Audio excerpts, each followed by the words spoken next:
That's okay.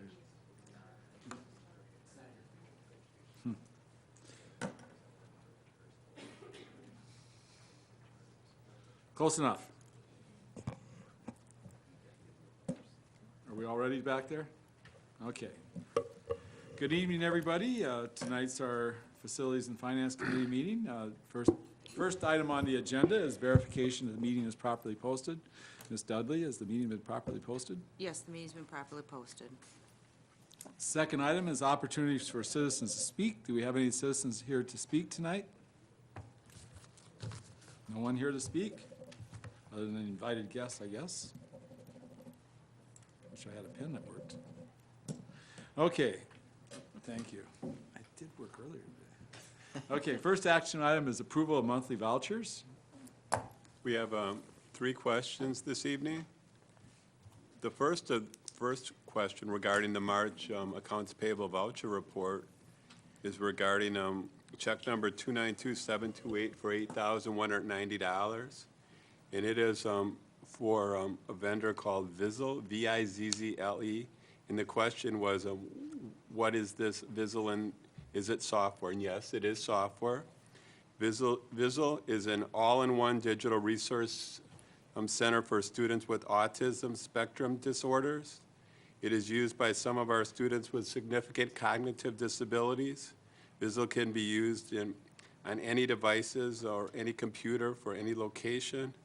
The software provides supplemental activities that support existing curriculum and provide extra practice on learning skills. We presented, they purchased a 3-year license, and this is 1 year for each of the elementary buildings. The license can be used by any staff member for any student with autism at any time. The license allows us to have multiple students on the program at the same time. Okay, thanks, Joe. The next question is regarding transportation, and it's regarding purchases for passes for the Waukesha Metro system. And the question is, who receives these passes? And I assume it's to reduce costs for unusual circumstances. And yes, that's correct. The bus passes, they're used for our 45 students enrolled at the Waukesha Transition Academy. There are 18 to 21-year-old program, which is housed at East. Approximately 19 of the students in the program use the Metro tickets daily to get to and from WTA instead of a more costly school bus transportation. In addition, the students in the program use the tickets as part of the curriculum. Students are taught how to access public transportation and obtain independence, as well as teaching them what is available in the community. And it's an emphasis on the 18 to 20-year-olds to prepare them for their students with their life skills. And then one final question. It was regarding some mailing machine invoices with Pitney Bowes, but the question was regards to if we're still using traditional fax machines in our schools as opposed to scanning and attaching to an email. And no, we are not using traditional fax machines anymore. Everybody has every person can go to WriteFax, and they can use that software and just do that right from their terminal. Joe? Thank you, Mr. Bryan. Thanks for that. I saw Pitney Bowes, and first thing that came to mind was were fax machines, and I Sure. know they also make mail equipment. But I thought, oh boy, if we're still doing this, we got to get out of the dark ages. So I'm glad we've been enlightened in this area. So. And that's all for this evening. Okay, do I have a motion to approve monthly vouchers? So moved. Second. Okay, we have a motion, we have a second. Any further discussion? Okay, all in favor say aye. Aye. Opposed? None opposed? Motion passes 4-0. Next item is approval of 2015-16 student fees. It's that time of year again. We're lining up for next year. So included, you will find the survey of our area districts that's provided by Hamilton School District, which we certainly appreciate them doing the legwork. They share this with us every year. So anyone who participates gets the result. And you can see how we compare with other districts. We are not recommending any student increases for fees. If it's okay if I jump into the food service piece, you will notice farther on our agenda, there's more specific conversation about food service, so I'm going to try to give you the condensed version as how it relates to the fee portion. We currently have a substantial fund balance within our food service. Since the Healthy Hungry Free Kids Act requires us to increase fees for any situation where our fully paid price meal is being subsidized by the free or reduced funding that we get from the federal government, we are supposed to increase that paid price until we get to such point where there isn't a subsidy. We currently are in that situation, and the details of that are included in the executive summary. So the required price that we are targeting is $2.70. Our current lunch prices at the elementary level are $2.10. Secondary, it's $2.35. So we are quite a ways from there. So if we follow the statutes, we would be required to increase our prices another 10 cents for that full paid price meal. But on the flip side, we have this large fund balance. We have a contract with our food service provider that dictates what we pay them, and therefore the cost of the meals is less than what we're bringing in with revenue, and that has increased our fund balance. So if we continue to do the same thing we've done, the fund balance will go up again another year. But yet DPI is telling us our fund balance is too large, and therefore we aren't in compliance with the federal requirements to get the aid. So circumvent this, we are asking for permission to ask for a waiver so that we do not have to increase the fees next year. And then we also, as we'll discuss later on, come up with a plan for how to use that fund balance. So, but for this conversation, it just pertains to the fees. And so we are asking to get an exemption so that we do not have to pass on that 10-cent increase to our students. And as part of that, we are also looking to decrease our secondary breakfast price by 10 cents. Okay. Outside of all those, we aren't recommending any increase in any other fees.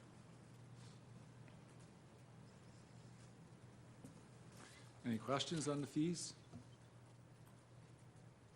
Mr. Como? The required price, target price of $2.70, that was set by the federal government? It's, what it is it's the unsubsidized portion of our fully paid meal. So, I've got to go back and actually find the details here. We get $3.04 reimbursement Yes. for every reimbursable meal for a student who qualifies for free, and we get 34 cents for every student that qualifies for a fully paid price. So even though they don't qualify for free or reduced, we do still get federal funding for all reimbursable meals. And so the difference between those numbers is the $2.70. So what happens and when if we don't hit this required price? And I forgot the timing of that. I thought it was a few years away. I just don't recall. Well, the statutes indicate you're required to increase between a nickel and a dime, and they cap it at a dime. But then they also have a worksheet that generates a formula, and based on that formula, we should be increasing it by 12 cents. But because the statutes cap it, thank you, at 10 cents, that's where our indication is that we would be required to pass on this 10-cent increase. I'm looking And so, down the road, for as though. long as it takes. Okay. Because There wasn't a maximum or a no, set because time. what happens, and what happened this year, is they increased the subsidy that we got. And that caused the spread to be even larger, and therefore it changed the whole calculation again. Okay. So it's a moving target. Well, thank you for explaining something that should be simple, but was complex. Well, and so we have contradicting statutes that Right. we're stuck between at the moment. Gotcha.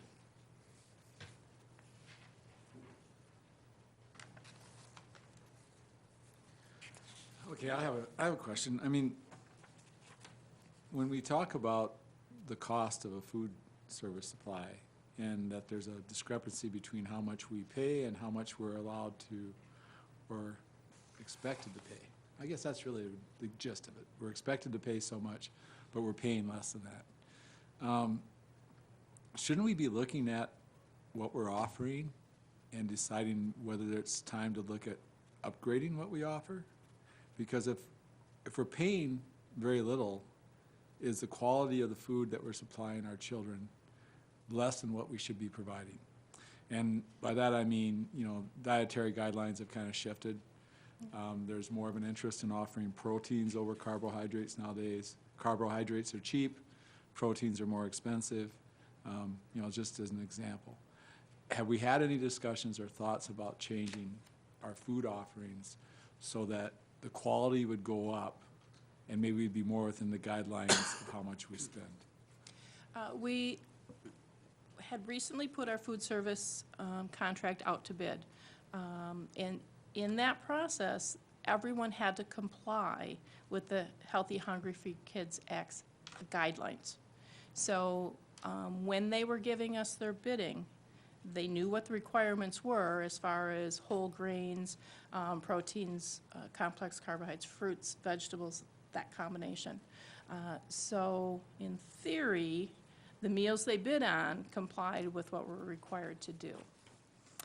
Is it time to reopen that contract and maybe discuss it? I think so.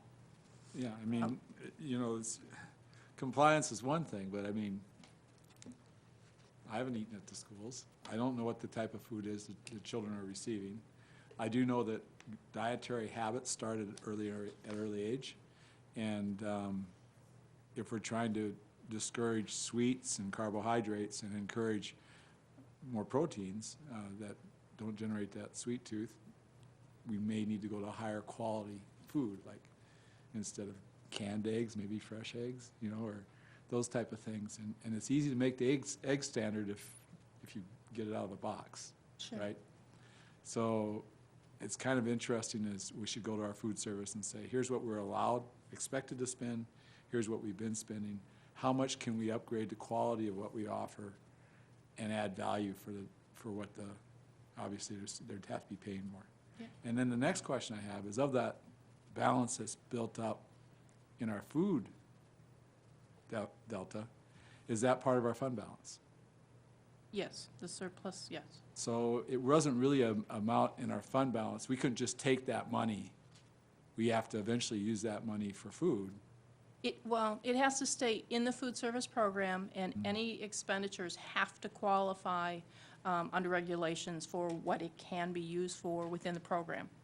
So for instance, it can be used for equipment within the food service kitchens, but it can't be used for remodeling to expand the building. So no bricks and mortar, but within the confined areas, freezers, dishwashers, display cases, all of those things are included. So when we talk about fund balance, and we've gone over this many times in the past where, you know, oh, you have this fund balance, why don't you use it? The fund balance has allocations. That doesn't make it free to spend freely. That's exactly right. There are definitely limitations. Yeah. We started looking at upgrading equipment a year ago. So last year, we replaced 2 antiquated dishwashers. This year, there's 2 or 3 more on the list. So we've started in that direction, but because of the size of our surplus, it's going to take more than just equipment to address this. And one of our requirements is to provide a plan. Well, you know, I think we have When do we have to, well, I mean, we have a balance, right? So we can change as we go. Mr. Yeah, Como? we actually have another item, I think it's the second, or the first discussion item, to kind of go through what are our options as to how to potentially use this. I mean, I don't care if we talk on it now, but we do have some time set aside to see how we want to use that fund balance a little later today. That's the Right. intention of And- that and item, so right, for discussion? Correct. And so I don't know if you want to take C1 first and have that conversation before we took, it's totally up to you. No, I guess we can take action on this because we have a surplus. I mean, we can approve, even if we raise the price, it's just gonna eat into that surplus. Raise the cost, right? Right, if we increase the cost to students, it's going to increase next year's fund balance unless we have a major plan to, reduce or increase the expenditures. And I do not have a major plan to increase expenditures proposed for next year. Right. In theory, we should have the discussion as to what we wanna do before we approve but, Yeah, so it's totally up to you what your comfort level is and the cart and the horse. any other comments? Mr. Como? I'm okay with taking the fees first here.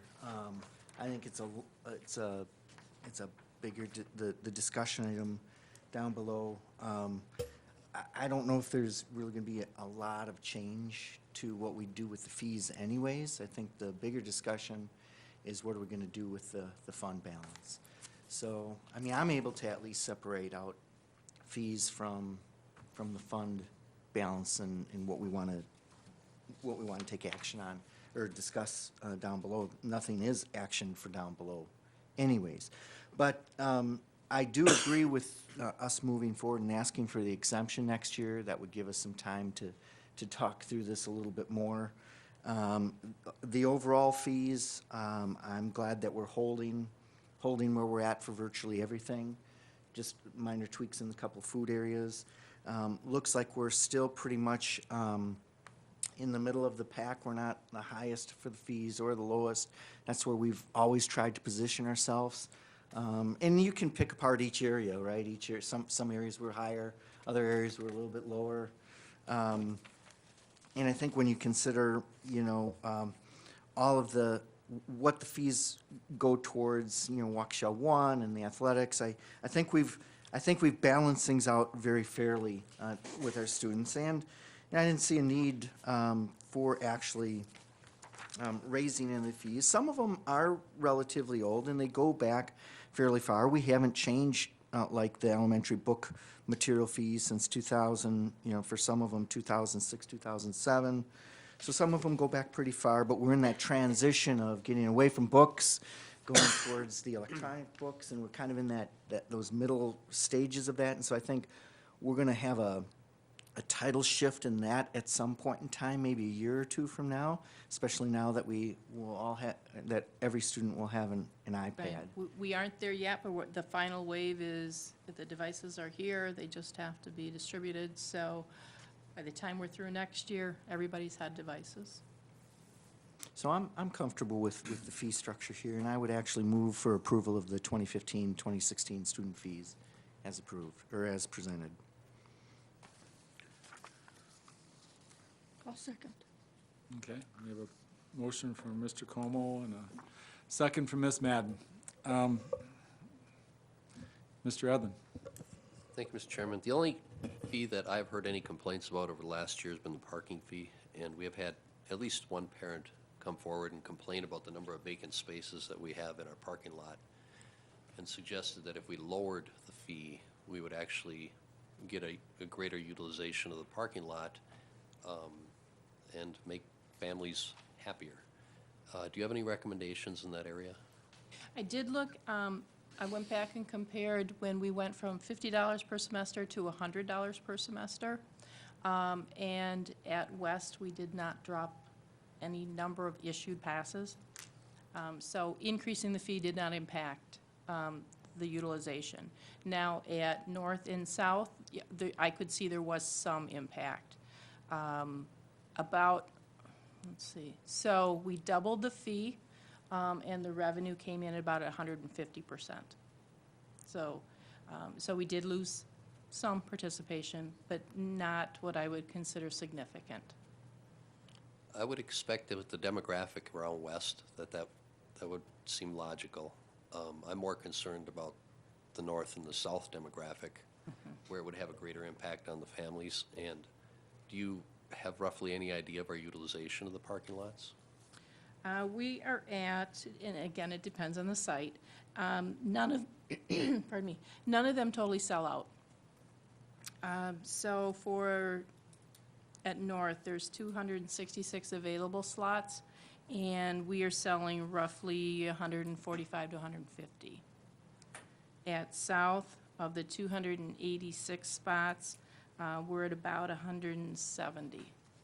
You know what that number was before we increased? I do not, only because at the time, apparently we had a different number of slots available. Somewhere in the calculations, we lost 200 parking spots. So I don't know if that is accurate, or if the information at the time, somebody miscounted spots. But when I went back to the 2011-12 data, for instance, we had more spots available, and but I can't tell you off the top of my head how many we sold of those. So in the end, I guess my concern is we raised the price quite a bit. We dropped utilization. We didn't gain any revenue. And we made some families, I'm not going to say a lot because I don't know, I couldn't back that up, but we did hear from parents, when they take time to come to a meeting, it's generally an issue they're concerned about. So I don't know that, I'd be in favor of rolling back the fee halfway to maybe $75, and see what kind of an impact that would have. If we sell, more spots, that would probably keep us right where we're at with revenue, and, be more affordable to families that, are concerned about having to pay that higher fee. Okay. Now, just to clarify, we did increase revenue Okay. in all Oh. cases, but we didn't increase it by 200%. So Okay. we doubled the fee, but we didn't double the income, with the exception of West. And in West, we truly did. So West, we saw no impact in the number of available spots being sold. And at North and South, we did. But their income increased by 50%. Okay. And not 100%. Ms. Madden? We certainly are in line with all the other high schools on charging for parking. The $100 is not out of line.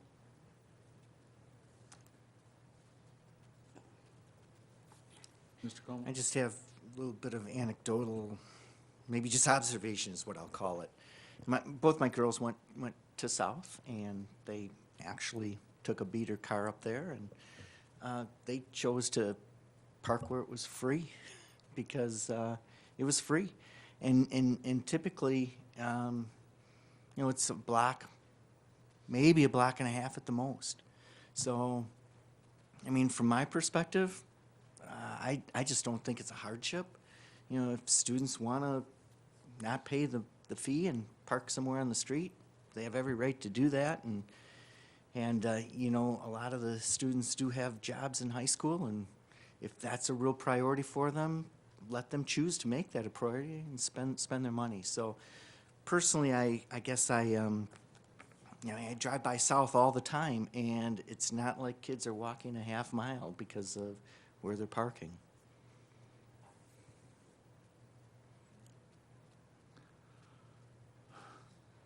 Well, in terms of my view on this, the only thing I really have a concern about is the meal program. I think we need to define that better, but I think I agree with the other board members. We should just go ahead and move forward with what's been proposed, and put more attention to the meal program, post our discussion, and if it results in us wanting to change these fees over the next month or two, I suppose we could do that for the meals. Well, in DPI can always deny a request. Right.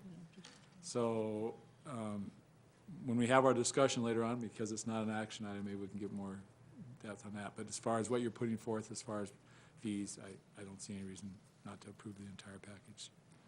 Any other comments? Okay, we'll go ahead and take a vote on that. Do we have to do roll call, or can we do, okay, all in favor, say aye. Aye. Opposed? Okay, motion passes 4-0.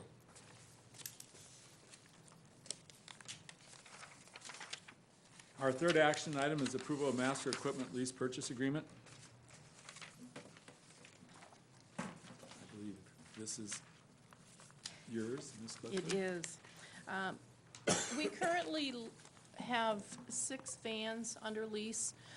They are under a straight operating lease. Each high school has 2 vans that they use to transport students. Typically, it's a small athletic event where they don't need it to, they can't fill a big bus, and it's cheaper to have the coach transport the students with our vehicle.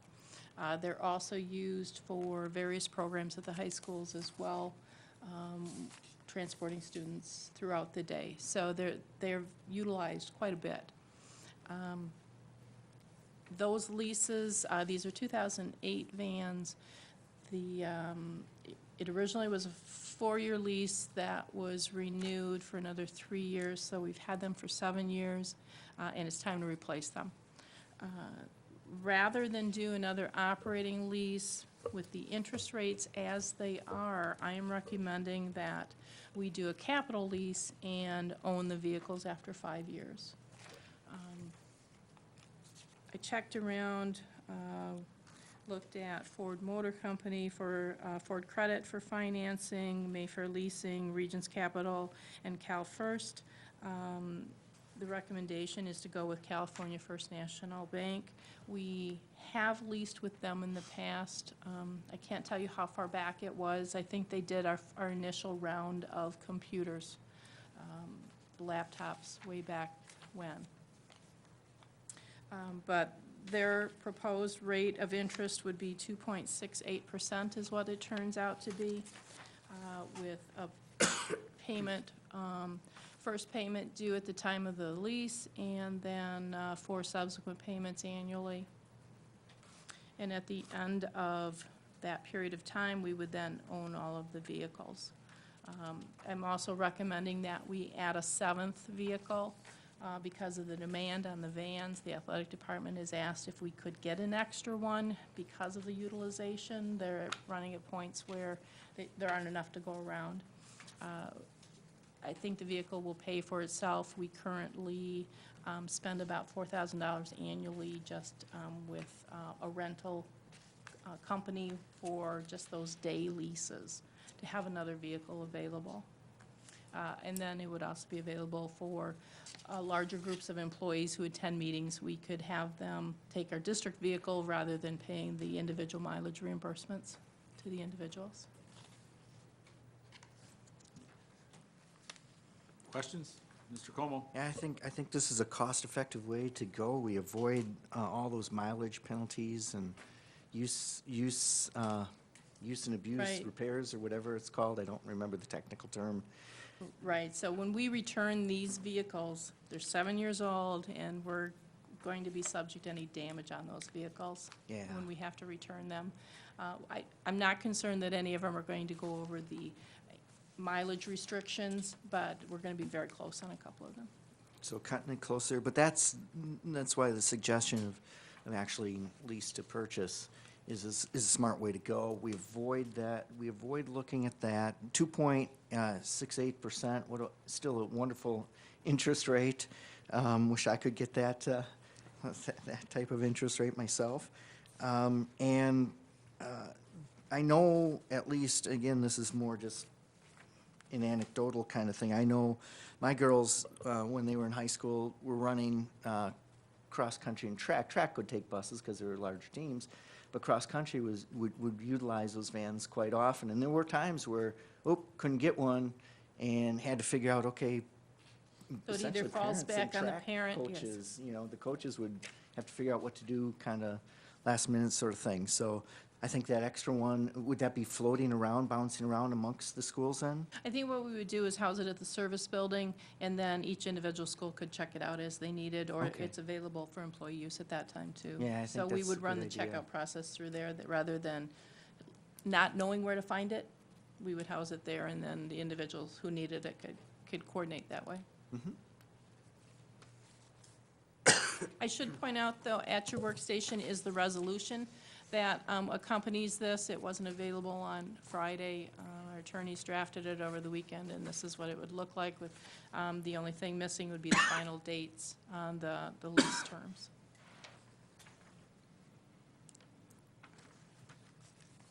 The other thing that makes a lease purchase advantageous is the actual cost of the vehicle itself. I guess I did not include that in your packet. There is a significant discount for municipalities to purchase vehicles. So there's like a $9,000 discount per vehicle when we purchase it.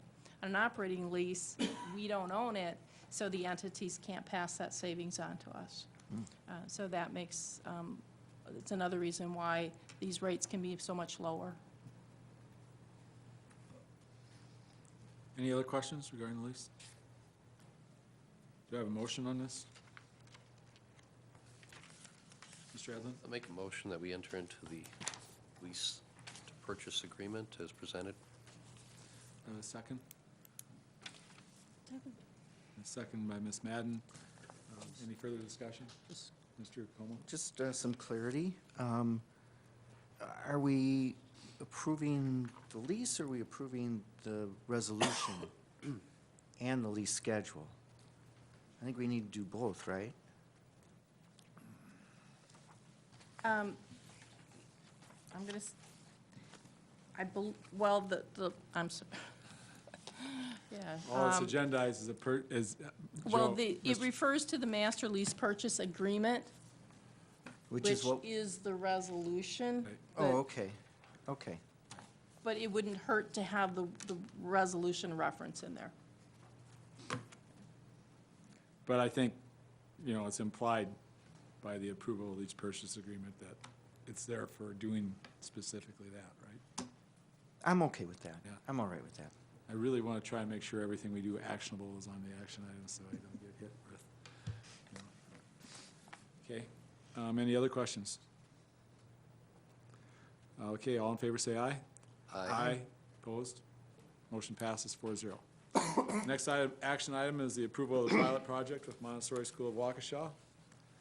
Who's taking this ball and running with it? I'll take it. Mr. This obviously is the final contract that would be coming forth, but we need to start moving to planning if we would entertain this. What we're looking at here is a maximum of 30 students. It might be less, but 30 would be our maximum for this year. The first year, we're looking at maybe break even, depending on how many students would have elected to stay at Montessori without going through the district. Those would be lost student FTEs for us. Again, with the current voucher proposal out there, it's very disadvantageous to us revenue-wise, and this may be another option that we can use, not only with this school, but maybe others in the area that would, it provides a win-win, because the private school knows exactly how much they're gonna receive in this particular contract. It meets or exceeds the amount that they would receive either as a charter school or as a voucher school. Yeah, we're able to maintain the student for both revenue control purposes and for state aid purposes. And if for some reason that student should come back to us because the private school isn't a fit, we would not lose that revenue. Under the voucher system, if they start at the voucher school and then come back to us, we don't receive any revenue for that student until the next year. So it's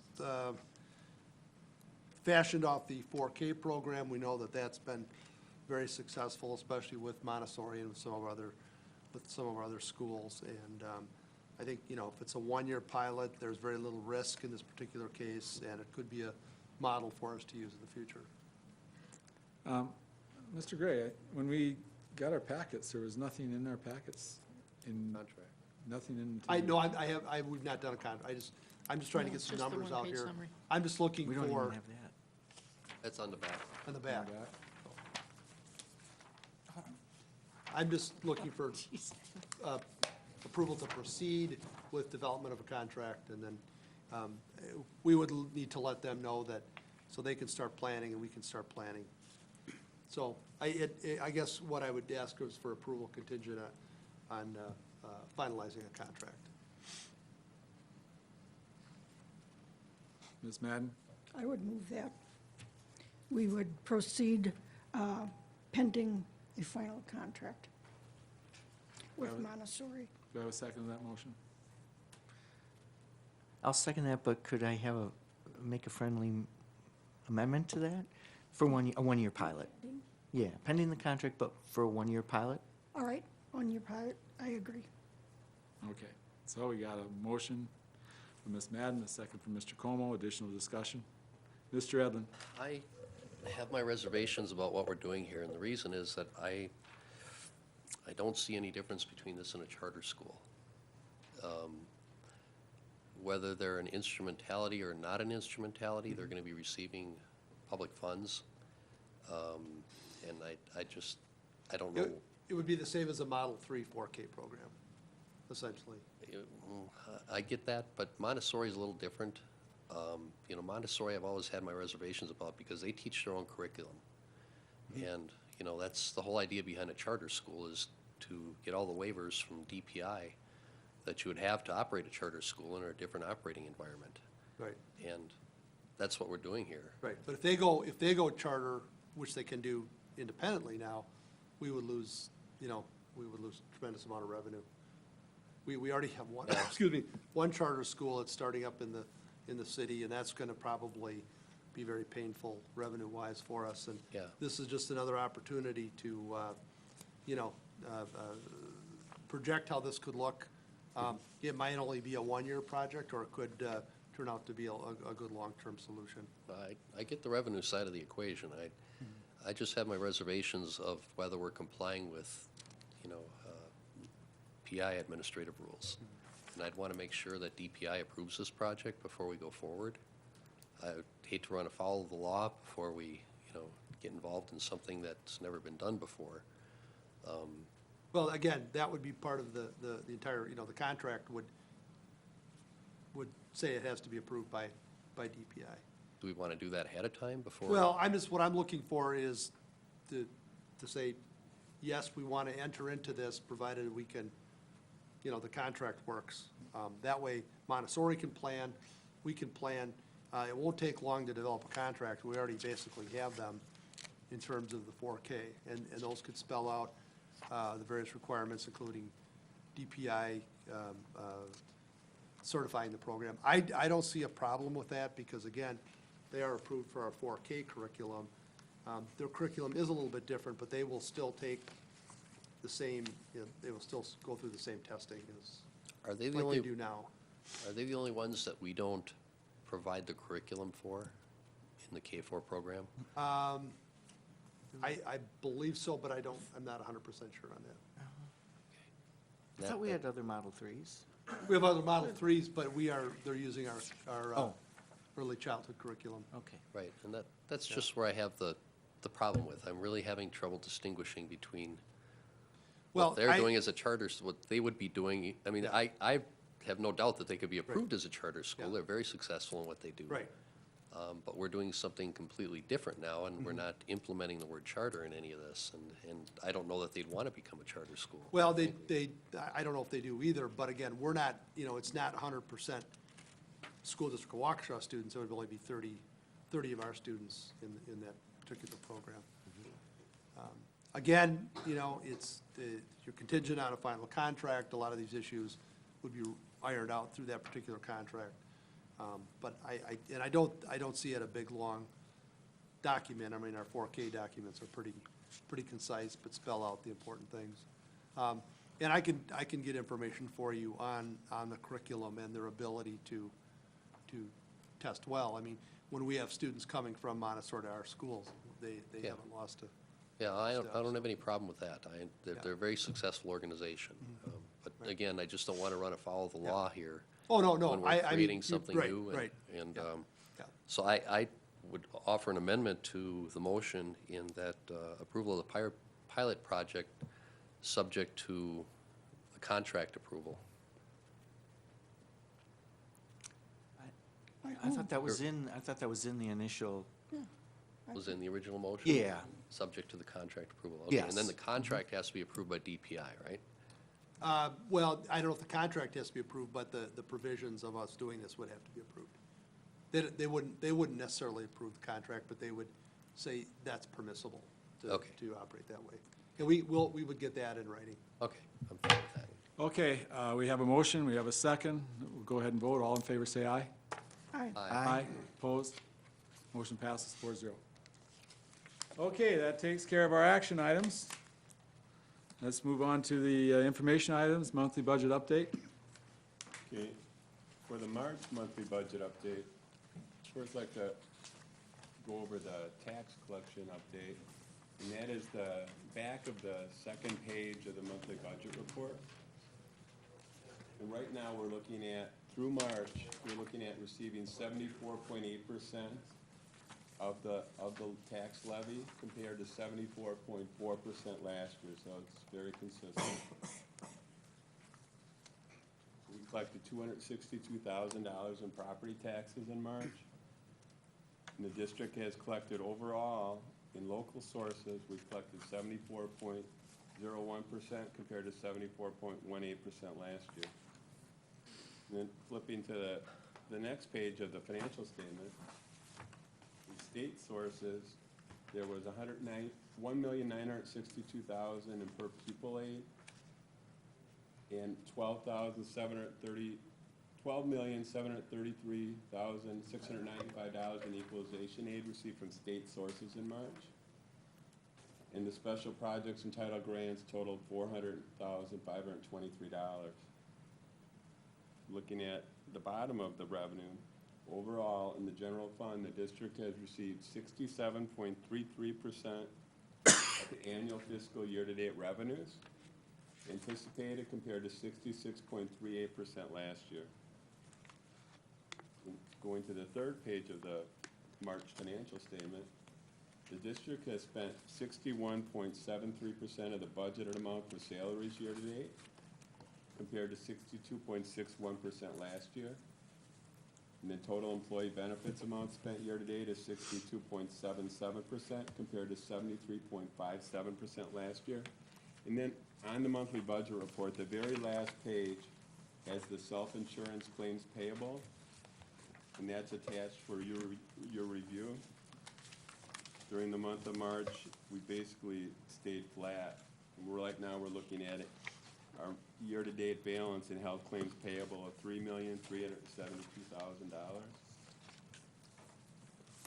In purchase services, which is the fourth page of the financials, the year-to-date pupil transportation expenses are both through February for this year and last year. And when combining the February year-to-date regular transportation and special education and transportation and fuel invoices, the district has reduced expenses by $366,000 or 9.48%. So overall, in the general fund, which is the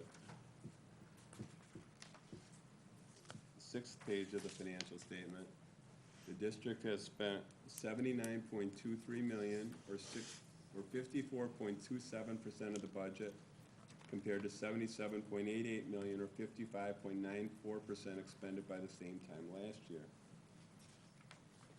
And then it's for special education, which is Fund 27 on page 7 of the financial. That's been included for our review. There was $913,000 in state handicapped aid and $752,000 in federal aid received in March. And overall, in the special education fund fiscal year to date, the district has received 21.99% of annual anticipated, compared to 24.18% last year. Then the district has spent, which is on page 8 of the financial, the district has spent annual revenues anticipated. The district has spent 59.21% of the budgeted amount for salaries year-to-date, compared to 59.58% last year. Total employee benefits are at 56.38%, compared to 67.15% last year. And then again, in purchase services, the year-to-date pupil transportation expenses are through February, and we did cut 15 daily routes from last year, resulting in a savings of $319,000. And Fund 27 year-to-date expenditures are $15.95 million, or 56.27% of the budget, compared to $15.55 million, or 60.14% expended by the same time of March of last year.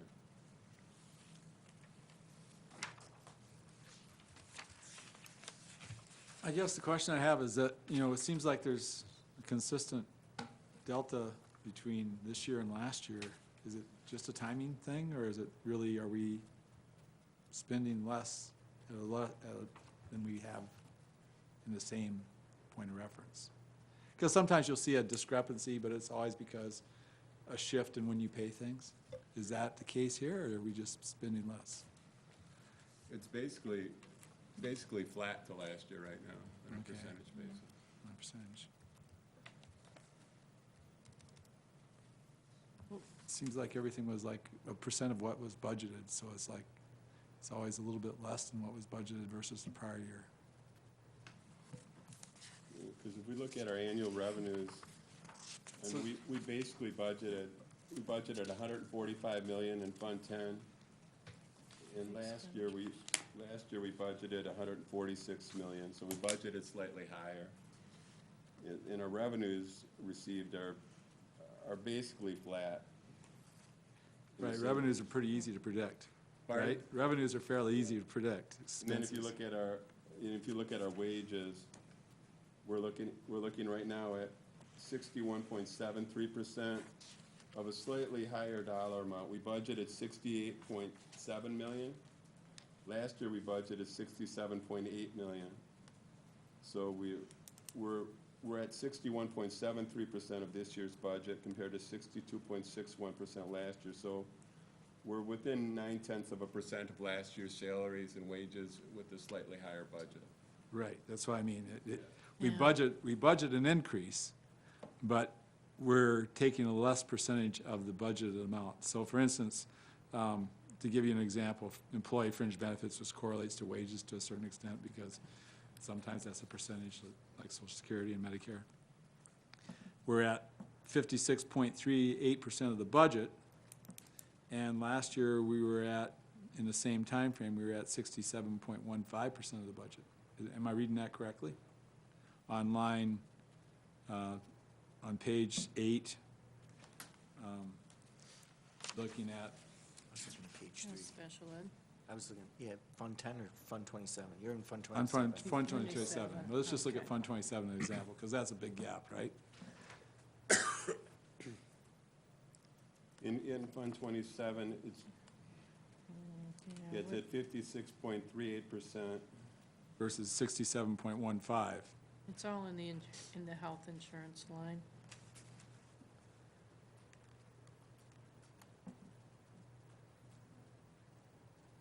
It's just, we're dealing with a little bit smaller dollar amount than in Right, Fund right, 10, so the right. percentages can vary a little bit Right. more. And then the Fund 10 line that you were referring to, which one was that? Let me go back and look at that. That's on page 3 of the financial. Okay.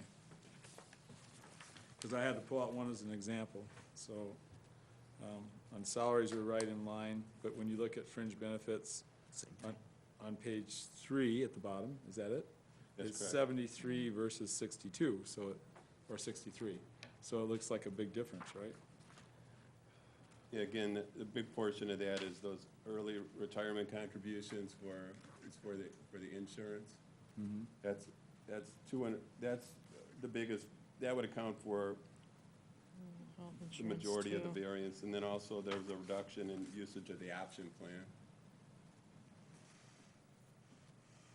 Which isn't available any longer, so. Yeah. where that The should- option that'll- plan.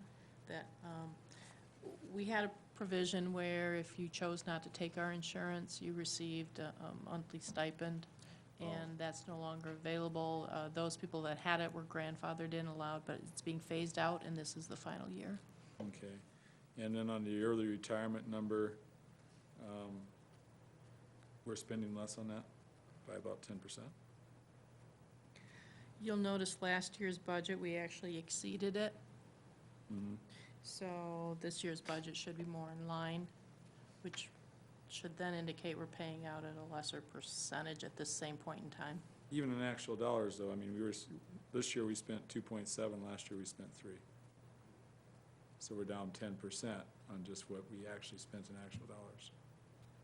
So early retirement costs are declining per this one snapshot view. For this snapshot in time, yes. Yes, this one. Could be different next month, is what you're saying? Well, it's trending positively right now. That's a good thing. Okay, thank you. Any other questions on the monthly budget report? Anyway, it's in the right direction. We're not spending money at a faster rate than we did last year, that's for sure, relative to budget. The teacher retro pay is going to be finalized in April, so We'll see a different number. you may see a little higher number next month. Okay, that's what I was wondering. There had to be something that was coming. Yeah, I Okay. can't remember when we finally got last year's done to know when it hit, but this year it'll be this month. That won't affect the early retirement number, though. It will not. Okay, good. Mr. Edlin? I just have one quick question. Maybe a lot of information comes out in a flurry here, but looking at student transportation, did we cover that at all? Yeah, we, Touch on that? Okay. In the special education area primarily, we had a major reduction in the number of routes. Okay. yeah, That- we reduced 15 routes on a daily basis. Wow, that's quite a drop. We had some of the bilingual students move to the regular education buses, and we're just getting a better feel for the route management of Yvonne and Lori and her student, just, Sure. So we're still on a honeymoon with first student for just Yeah. developing routes and finding efficiencies and, Last year, we kind of had to duplicate what had existed. This year, we were able to fine tune. okay. And so that's what we're benefiting from, that knowledge that, Right. you know, now we have that year's experience to look at and make better decisions on. So we've been able to clean it up a lot this year. We're talking a lot of money. yeah. And that's on top of the significant savings, obviously, from, the first year of the contract. Okay. It went from 2.411 million to, our actual is 1.088 million? Well, right now, we're looking at a savings of about $360,000 combined with Between, between the two. okay. Very good, thank you. Mr. Como? Yeah, I think we're seeing the advantages of the electronic systems that we have in place now with First Student that we didn't have with the prior provider, and the interaction. We just have a lot of interaction amongst our staff and their staff, and that's changed quite a bit too. So now we have a lot more information, a lot more data, which we can turn into information, and we can help guide those decisions and have more of an input there.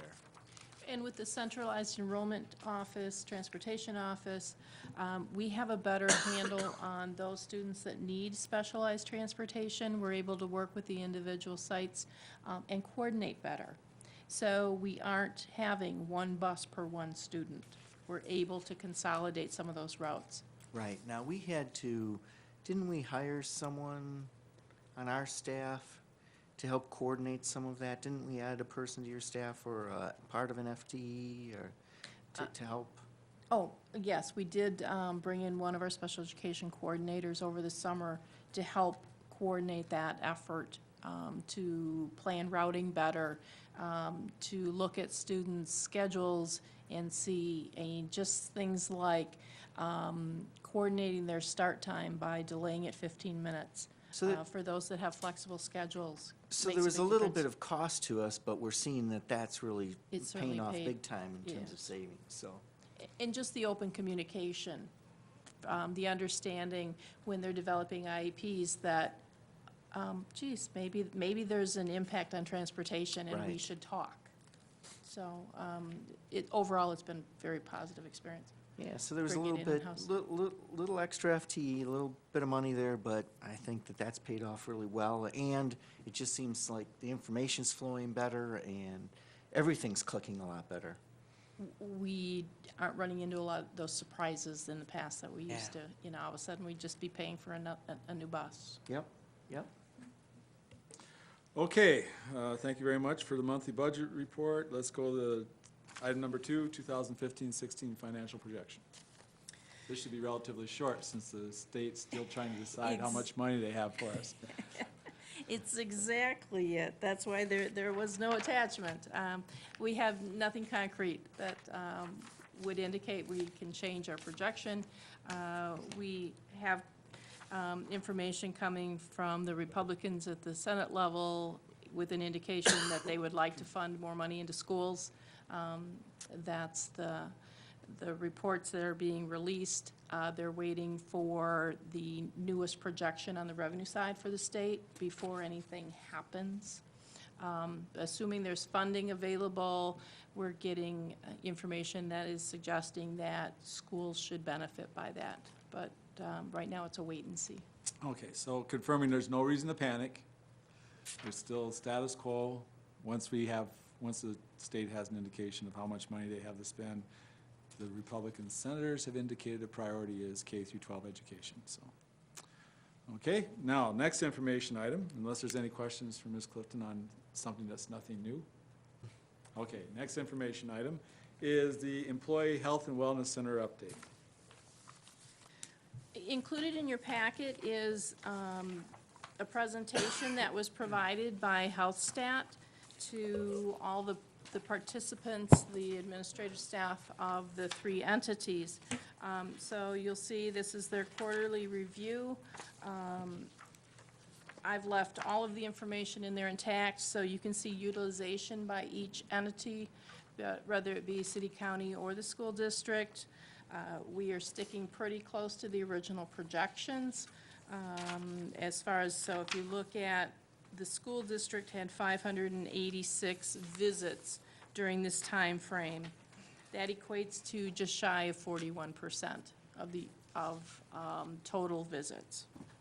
So we are on target as the original projections were laid out.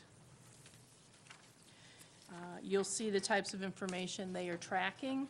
We're looking at time of day appointments, day of the week appointments. So as they get better data, they'll have better scheduling information for the staff. And then they will have the HealthStat employees available to meet the needs of when it appears that our employees want the service. They currently are available Monday through Saturday. They do have Saturday hours, and you'll see those are fairly well utilized. At this point, they're looking at probably adding staff to cover the additional Saturday appointments because employees like those. So you can see through that the peaks and valleys. And it's interesting, we all tend to follow similar trends. We happen to be the biggest utilizer between the 3 and 4 p.m. slot. No surprise there. Employees like to go right after work, get their appointments, and then head on home. And then you will see, and I'm not sure your pages are, they are numbered. If you look at page 12, you'll see total overall utilization and availability. So they are tracking as far as when people call in to make appointments, they want to make sure that they have staff available. And you'll see high utilization spots and lower utilization spots. And as I mentioned, they will start to now adjust their staff accordingly to make sure that we can meet those peak spots.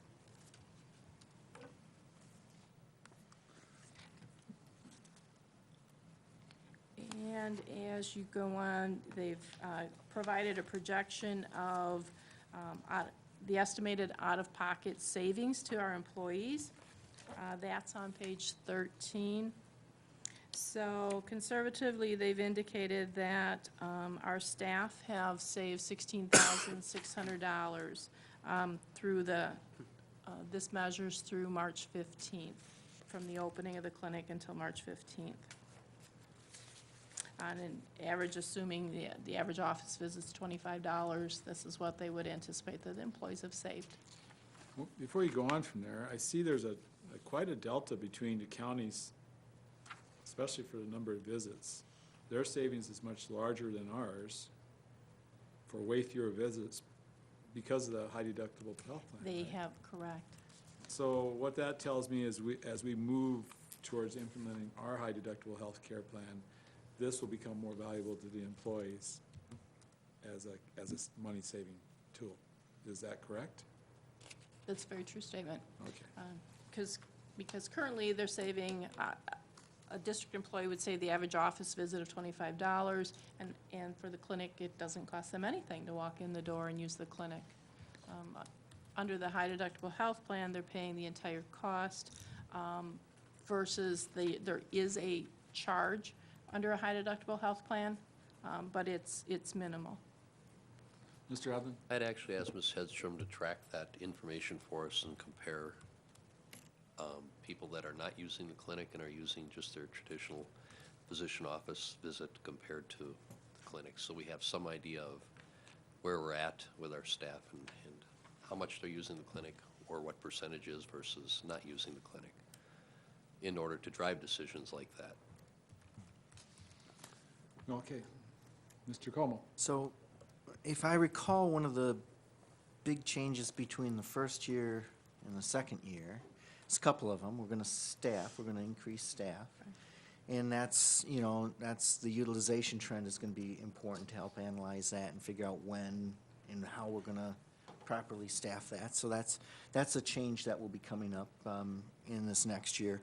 And then the other big change, I think, for this next first year versus the second year is we're basing, splitting up the costs on enrollment versus actual utilization. So it's enrollment this year, but we're gonna actually be paying our portion based upon actual utilization. And so. In year two, In year correct. 2, right? So that's another big change. So it looks like we're kind of following enrollment fairly closely. So as we look forward to next year, it's probably gonna be pretty close to the same. So it was probably a pretty fair way to start out based on enrollment. It just, I was surprised by that. I wasn't sure if the behavior of the county employees versus the behavior of the city employees versus the behavior of our employees would track as closely to enrollment as it has been. So I found that interesting. And this would be CBIZ that came to, and put together that original plan for distribution. So I guess experience pays off. I guess they, They've in this been in the case, field they a knew. long time and provided some, I think, good information there. Mr. Evans? Do you know if the county has a health savings account plan for their employees? They do have one. I do not know what the dollar amount is. Okay, thank you. Mr. Como?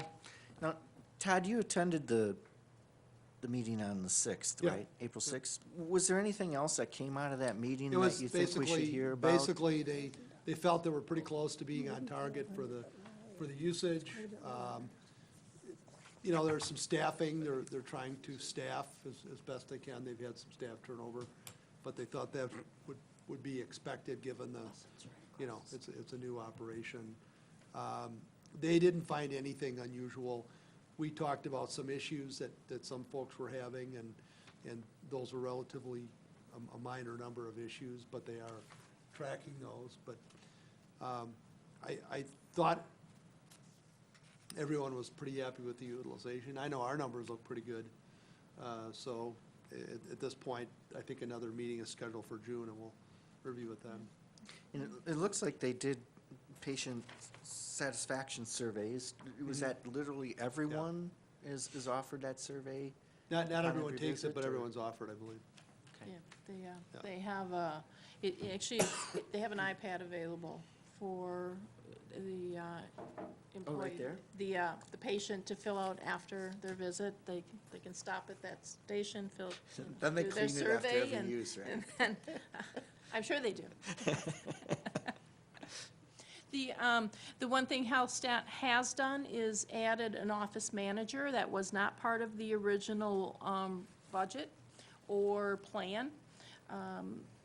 What they felt is, based on their experience with other clinics, they had a shared manager that was touching base, but they felt with the turnover in the staffing that they were seeing, and some of the comments that they were getting back, that it would be more beneficial to have somebody on site, and so they are doing that at their cost. It does not change our cost for the program.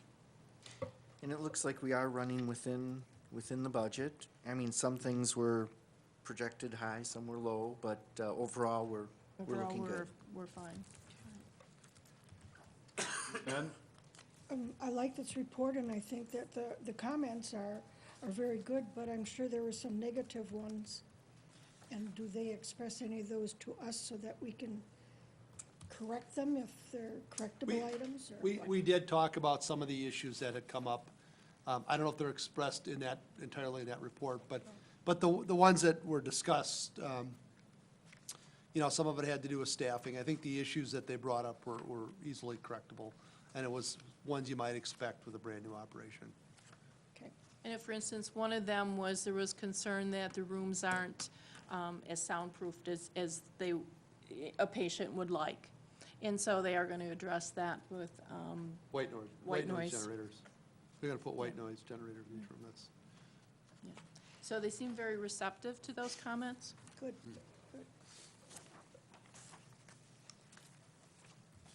One of the things I saw in a report that was a little bit different between us and the county anyway, was the vast discrepancy in occupational health related. County's 1%, we're 16, I guess, being an educator is a more hazardous work than. Actually, that is, no, the county hasn't turned that piece over yet. Okay. Because of, they have various requirements with drug testing, the timing of those tests and the types of tests that they require. And so they didn't want that process to not be successful. So they have been working with the clinic, and eventually that whole process will be turned over to the clinic, but they wanted to make sure all the bugs were worked out on especially the drug testing piece.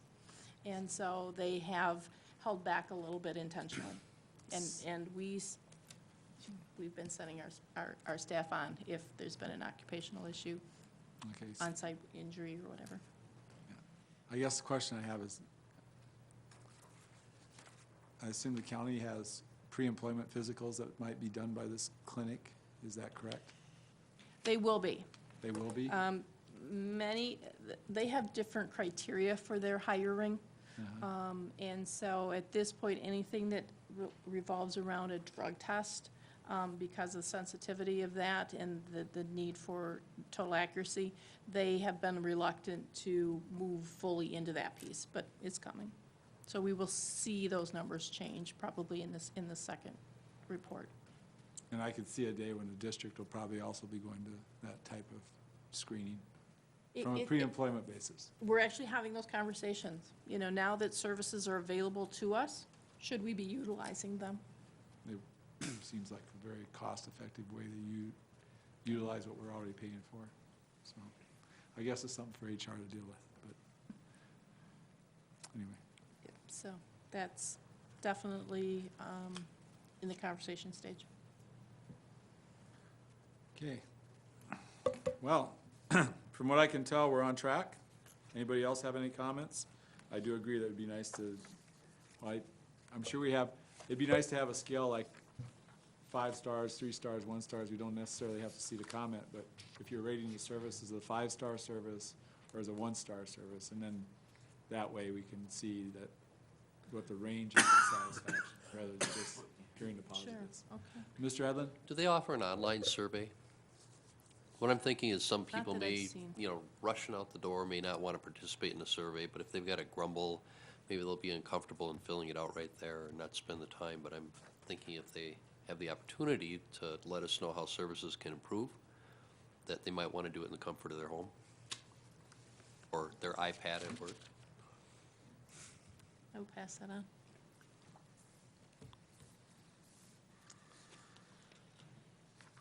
Okay, very excellent update. Let's move right on to energy projects update. Again, that's going to be another short report.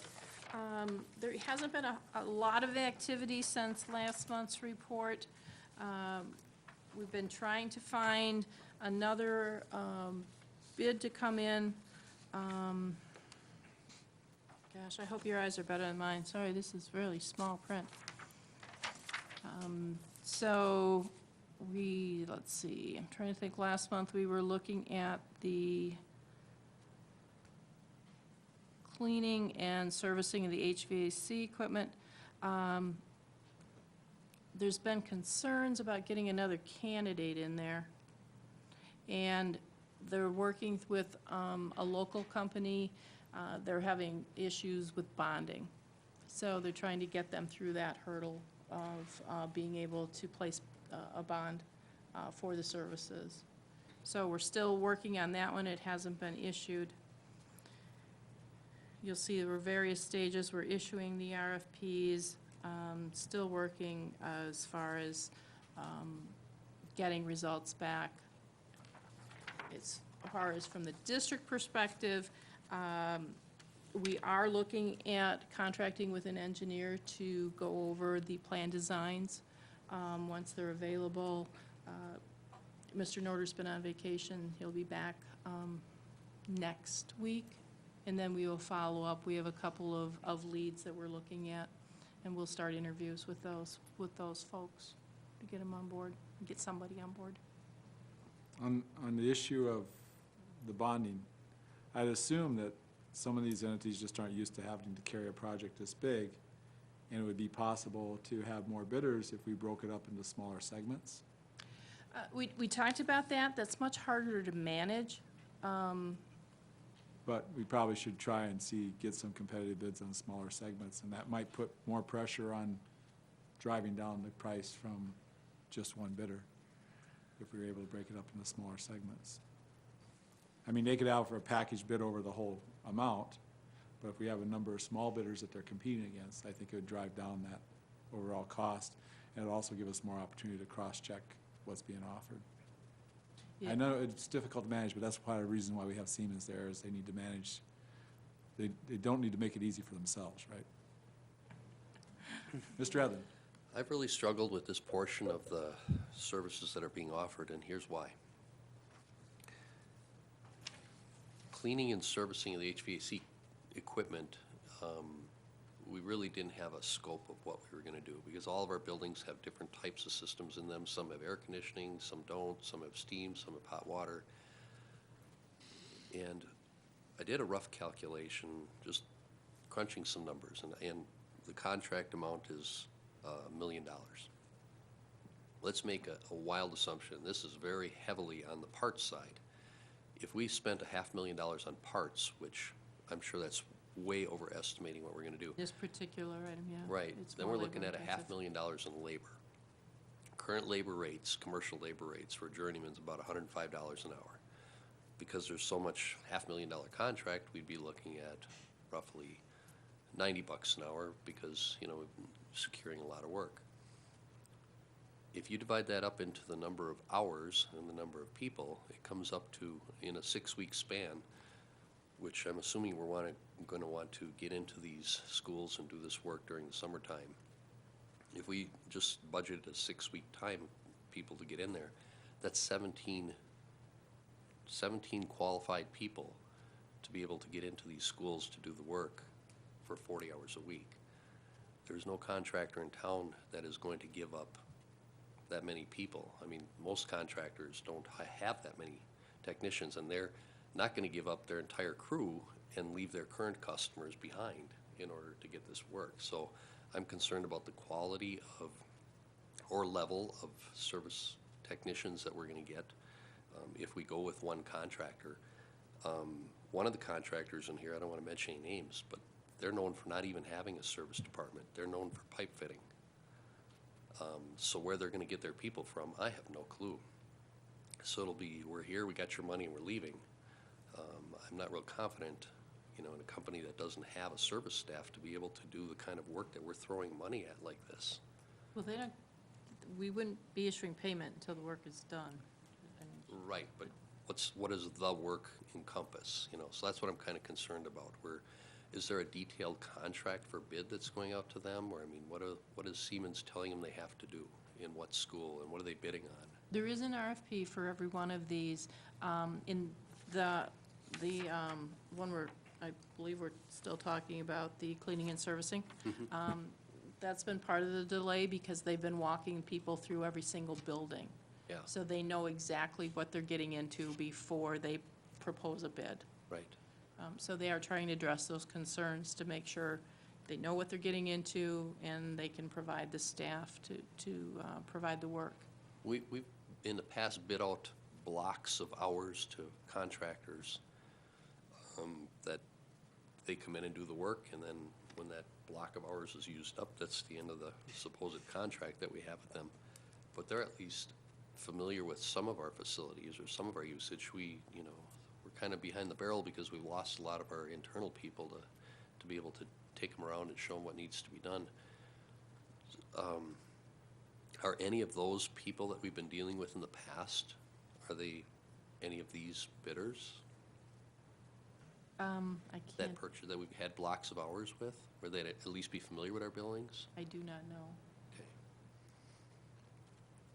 Okay. I really think that any one contractor, if we select one contractor, I mean, the busiest time of the year for us is the summertime.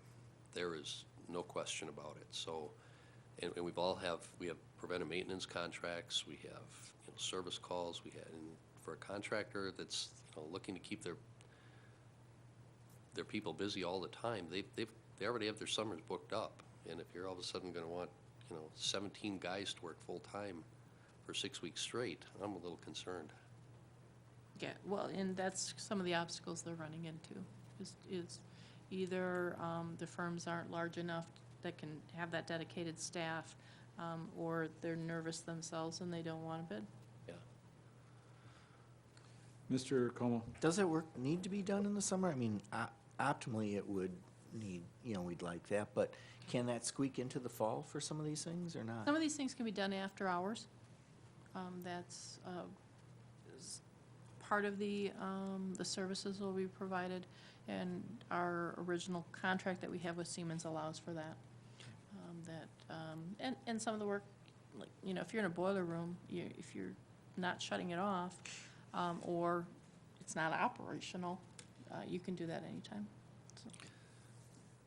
Mr. Edlin? The problem you run into is when you get into a school like Waukesha North, they have mechanical rooms where a guy can go in there and nobody's even gonna know he's there. But for every single other room in the school building, it's a unit above the ceiling for every single classroom. So you have to be able to get into every single classroom, you know, with a ladder and tools and everything else. It's not, or if you have, you know, what's behind Joe is a cabinet heater, unit ventilator, you know, those are in every classroom. Every classroom has a terminal unit, and that's the biggest problem is being, it's true with our staff too. Our staff just can't walk into a classroom and, you know, the teacher's in there disrupting the class, so it's always a problem. Yeah, well, I think it's worthwhile to consider breaking it up. That would actually allow more flexibility on the resources. You know, if you have 6 contractors doing 6 projects, and then they can be smaller, and then you can get more bids, and then you can compare to one big bid to the 6 different contractor bids. You're gonna get way more feedback getting it from 6 contractors. That's one thing I don't like about, I don't care what your business you're in, if it's one bidder, you're getting way less information to help you make good decisions, so So I think it's in that particular case where there's lots of options going up through the summer. We have things that might actually lower the base cost of how to do this, so it's best to get as much bang for our buck as we can. And I would hate to have someone taking advantage of the fact that it's one big project and they're the only one that can bid it. So, Mr. Edlin? I'd also like to offer that we should have whoever's going to be bidding this to tell us what their labor rates are going to be for the level of the person that they're going to provide for the job. In other words, if they're going to give us a first-year apprentice or second-year apprentice, we shouldn't be paying journeyman's rate for that level of skill that that person has. Now, you know, it's advantageous to have a cheaper labor cost in there to do the dirty work, if you will. But we shouldn't be paying full rate for that. And I'm afraid that's what's going to happen, is you're not going to have enough qualified journeymen on the job, so they're going to bring in a lot of, lesser qualified people to do the work, and, we really shouldn't be paying full labor rate on that. The other thing that kind of goes hand in hand with that is the prevailing wage legislation, and we are monitoring that and how it impacts our projects as well, so at the state level. Does prevailing wage break it out into apprentice labor? I don't know that. It just doesn't require the implementation of union wages. I think that only covers journeyman's rates, which means if somebody comes from out of town, which one of these contractors, I think they're all from out of town. No, Merit isn't. Merit's a local contractor. But one of them's from out of state. If they come from out of state to do work here, we have to pay them at least what the prevailing journeyman's rate is when they come here.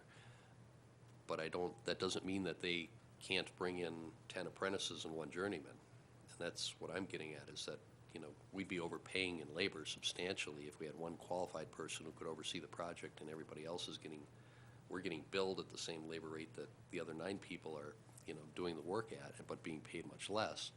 We're losing. And my understanding is it's broken down by type, but I will make sure that's included. Okay, that covers the energy projects update. That takes care of our information items. We'll move right to our discussion item, which is food service delivery plan changes. Hopefully we covered some of that earlier, but move right on. So you'll see the letter that we received from DPI is included.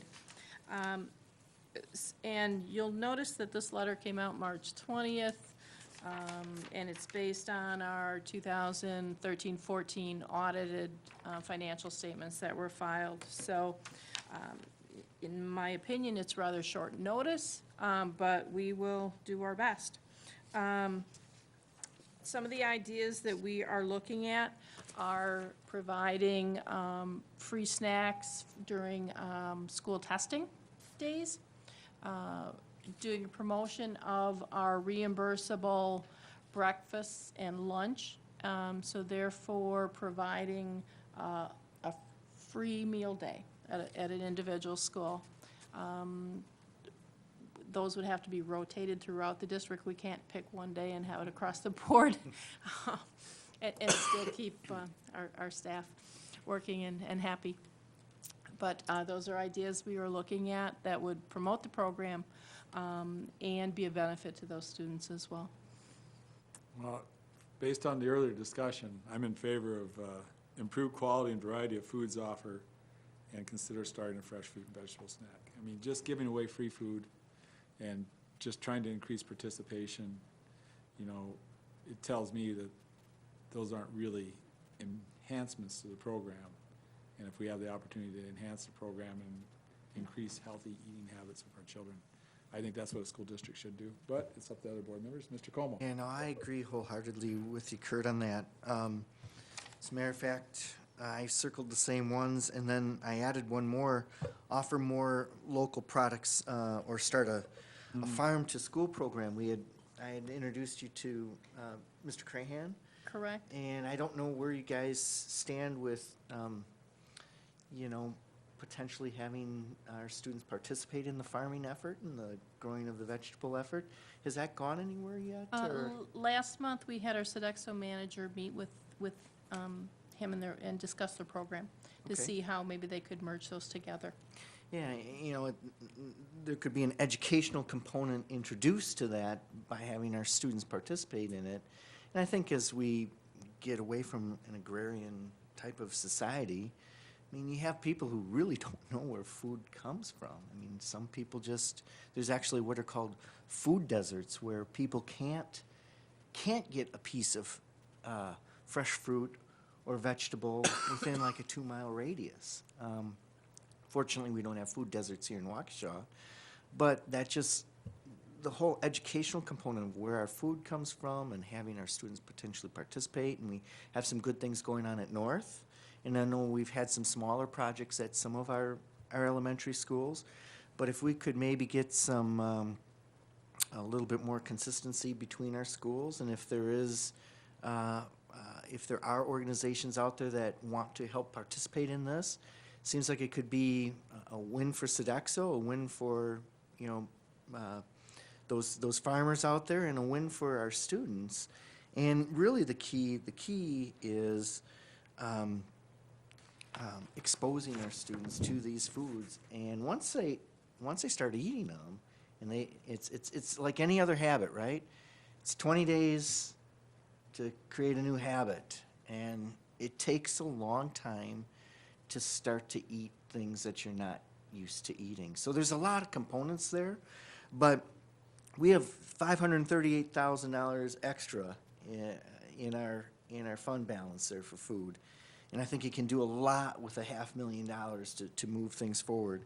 And I would agree with Kurt that we really should be focused on improving that quality and the variety, and really looking at what are the kids, and I know, I get, we can't force kids to choose healthy foods, and that was part of the problem with the federal program, right? You know, it's Whole one grains, thing to the get, whole, yeah, the whole. get the numbers up, but so what can we realistically do? And I think if we start to partner with the right organizations, maybe try a few new things and really get the students, you know, the students help grow the food. Don't you think they're going to be more interested in eating that too? So there's a component there that's could be maybe beneficial. Now, we currently, Sodexo does offer a farmer's market. They bring in a fresh fruit and vegetable cart, and kids are allowed to do samples, you know, during their lunch period. And that's a rotating cart currently.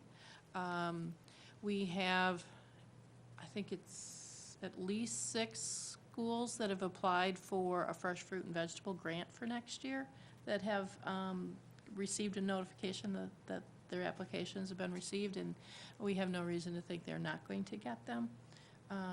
So we're really pushing, again, having those fresh fruits and vegetables available to students, getting the exposure, getting them in their hands, so that they do try them. So that is going to be, you're going to see more of those grants for next year, and to really try to push as much as we can, get those foods out there in other ways as well. So have those programs been successful in other districts, that introduction through those carts? We currently have, and Joe, do you know how many we currently have for fresh fruit and vegetable grants? We have the one at Whittier. Just Whittier right now. And so I can't tell you, we haven't noticed participation, but that's probably not the best school to judge by. So we want to expand that program, and we'll have better basis next year to know if we're going to see more utilization of the program once kids get a chance to try those fruits and vegetables. So Remind us of what happens if we don't spend down this amount? We're required to come up with a plan. If we blatantly ignore them, we could lose our federal funding. Well, just to give you examples, I mean, let's say we have a salad. Well, salads with toppings is better than just basic salad. So if you have salad where you have feta cheese and bacon bits and nuts to go on top, those are all price adders, right? If you want to go cheap, you don't have any of those things. You just give them lettuce and say, get by, you know? You have iceberg lettuce instead of Right. spinach You combinations, know, yeah. instead of heavily processed dressings, we could have toppings instead, things like that.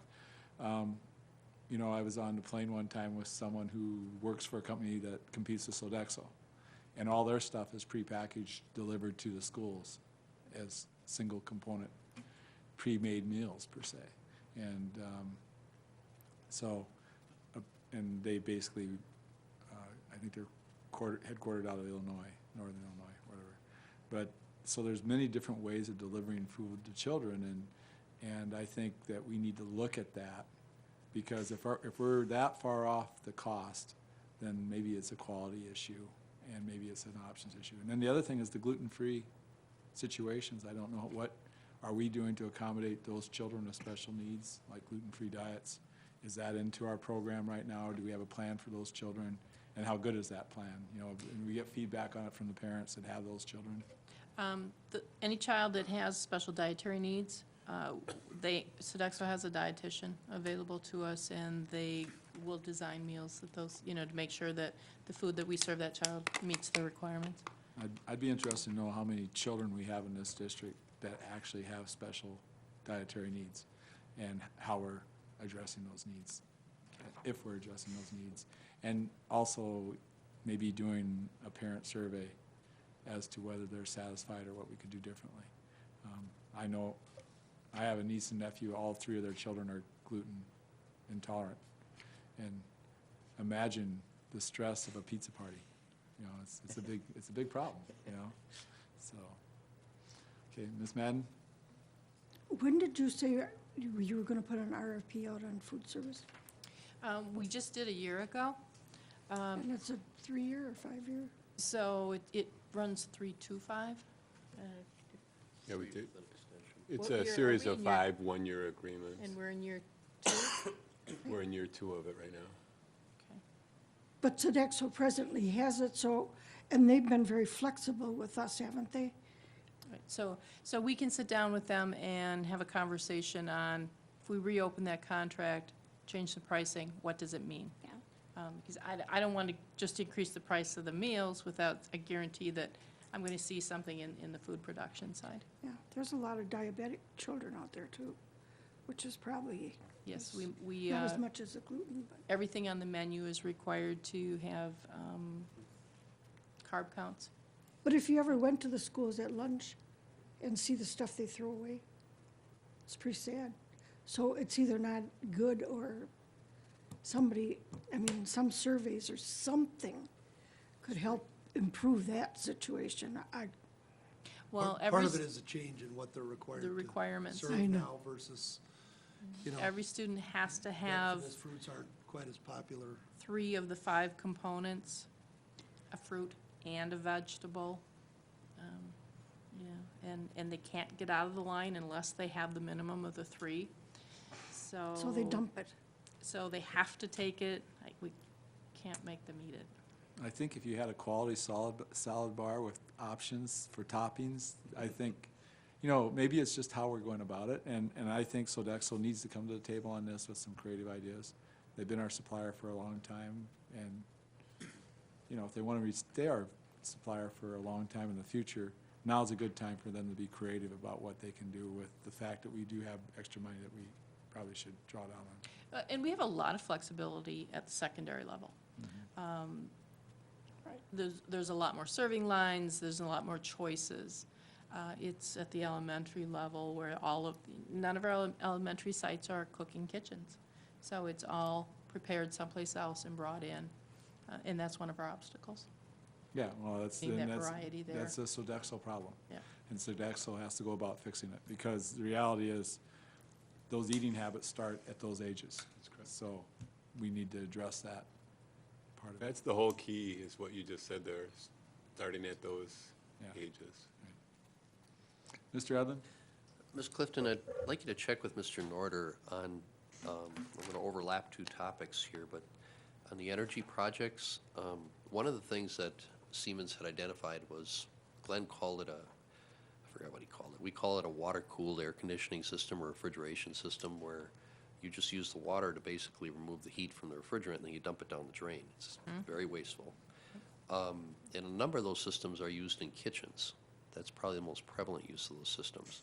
And I you know, if you want to shuffle dollars around, if we've got the dollars that we need to spend somewhere, you can free up energy dollars by using some of these dollars to be able to replace those units. It came up to, I guess the amount estimated was 64,000, which seems high to me, but I don't know how many units we're talking about either. Yeah, I know those were identified by site, so I would have the details. Yeah, I guess I would have a problem with shifting that, but we can always discuss it, I guess. Because, I just have a problem with it. Anyway, I don't really want to mix the two topics, but it's worth looking into, but we can discuss it. Any other comments on food service delivery? And we'll move on to disposal of surplus property, MacArthur Road.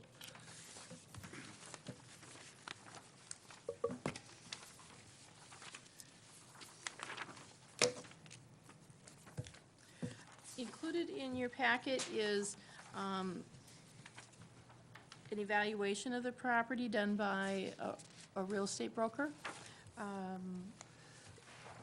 You'll see there's a suggested list price. They've identified some concerns with the property as far as eligibility for certain VA loans, if you will.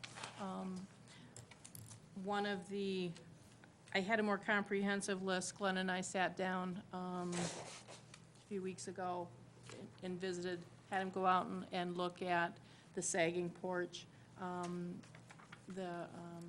It's actually separating, it's a wraparound porch, and the footings are sinking, and so it's pulling away from the home. So when he gets back, I'll sit down with him again, and we'll have that conversation again. He was going to have a crew go out and look and see if it's something internally we could just fix, or if it is not something we would want to throw more money at. There also was a fuse box in the basement, and apparently now that's against code, and that would have been a prohibition from selling the property. But that was something our electrician was able to take care of and substitute a breaker. So that's been taken care of. The roof is in need of repair. But that's where the suggestion is we would sell it as is. So my question to you is, given this information, what are your thoughts? Do we want to continue and put it on the market? Not till we get a water line past it. Oh, water Not till we line. get city water line past it. I don't know that I mean, you could sell it subject to an easement, but that could be challenged. I guess I would like to see that water line run past that over to a hydrant on the west side of TT. Does this? I mean, that's why we bought that, and, you know, Can until we that push gets. the city to do that? We It would be probably at could. our I mean, cost. we're gonna pay for it either way. Yeah, they're gonna make us pay for it either way. right? Whether we do it or, you know, not.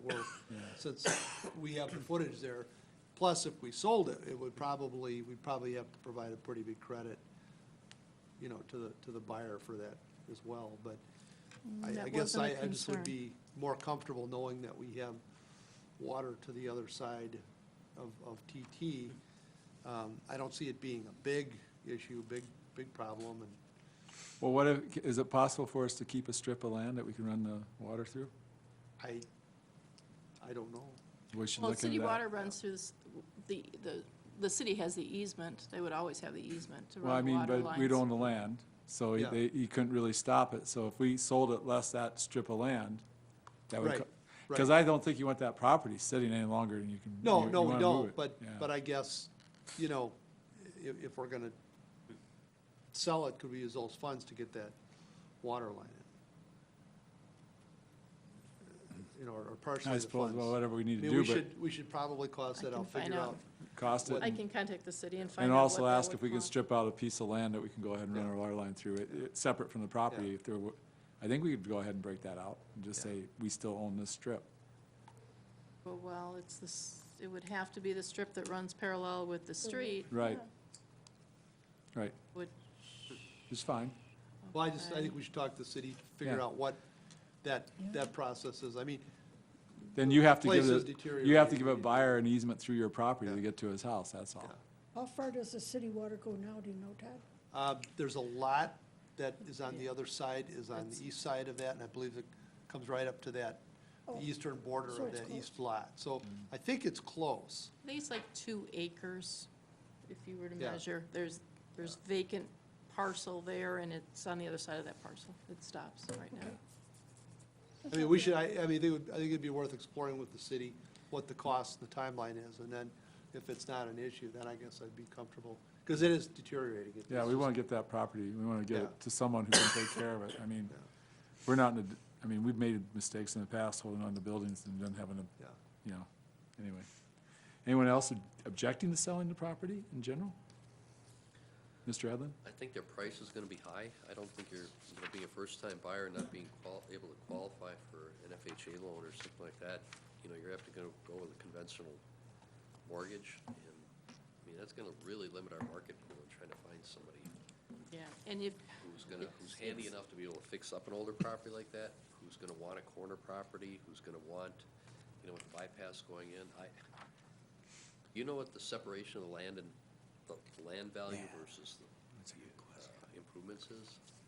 Well, we purchased it strictly for the land. I Right. mean, right, Well, I'm saying if we bulldoze the house, is the land the land worth? probably would be worth more than, now, it's the 2 detached garages that are the appeal, really on the Very nice property. garages. They're newer. Bank doesn't look at, you're not gonna live in a garage. no. Well, and you will notice the broker does indicate that we might have to go through several accepted offers. Right. And before we get one who can make it work. You get any offer, I'd be happy. Why isn't it FHA or VA approved? There's so many, Because of the roof conditions. and the and- as-is, and there's Oh, so the many things they're gonna as-is, need yeah. done that they're not gonna give somebody a loan. I'm not in favor of hanging on to a long-term, but I'm saying we either have to sell it or bulldoze it, because it's costing us money just keeping the property. It's keeping, yeah. And it's not, But, We yeah, have to heat it. we might be better off tearing the house down and leaving the buildings, as long as we're storing things there. Well, we won't know For a that till while. we won't know it until we put it up for sale, right? Well, we know it now, certainly know the condition of it. Yeah, but we don't know if someone will buy it, right?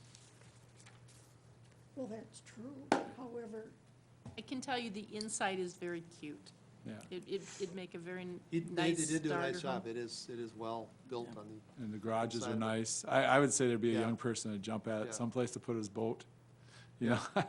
I mean, kids do that, put his trucks and, you know, but, you know, maybe it won't go for $175,000. That's cheap for a house nowadays. To get a house, they're talking Yeah. 160. they were saying between 160 and 165. no less than 175. Anyway, we're talking too much about it, to be honest with you.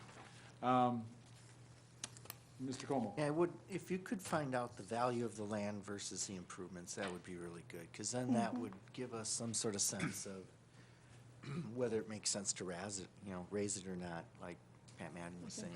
Without that information, we won't be able to make a judgment on it. Sure, and I can go back in to see the last time that it was listed back when it was township property. That would be the value, the only value that we have on record, but it would be considered township at that point, that's Okay. it. The other part is if we sell it, it goes back on the tax rolls. That's true. So that's a benefit to the taxpayers to put that property back on the tax rolls. And there's no reason not to put it back on the tax rolls. Okay, I guess the direction is we'd like to list it, we'd like to look at the value without the house, and we'd like to look at ways of making sure that we can still put our water lines through. Okay, and hopefully have that back by the next meeting so I we would can hurry say up and put it this- back on the agenda for next Yeah, month and so we see if we can can make final. get this thing done. I think it's worth what we're asking for it. If I was a young man, I'd take a hard look at it. I Okay? remember what I paid for my first house, and We have executive session. then we closed session. Do we have a closed session? We do. Oh, yes. That concludes our disposal of surplus property discussion. So now we'll move, now I ask for a motion to adjourn to executive session per Wisconsin statutes 19.851E for the purpose of consideration or offer regarding surplus property. Do I have such a motion? So moved. I have a second? Second for Ms. Madden. Roll call vote? Mr. Como? Aye? Ms. Madden? Mr. Edlin? Aye. And Mr. O'Brien. Aye. Motion passes 4-0. We'll be adjourning into executive session.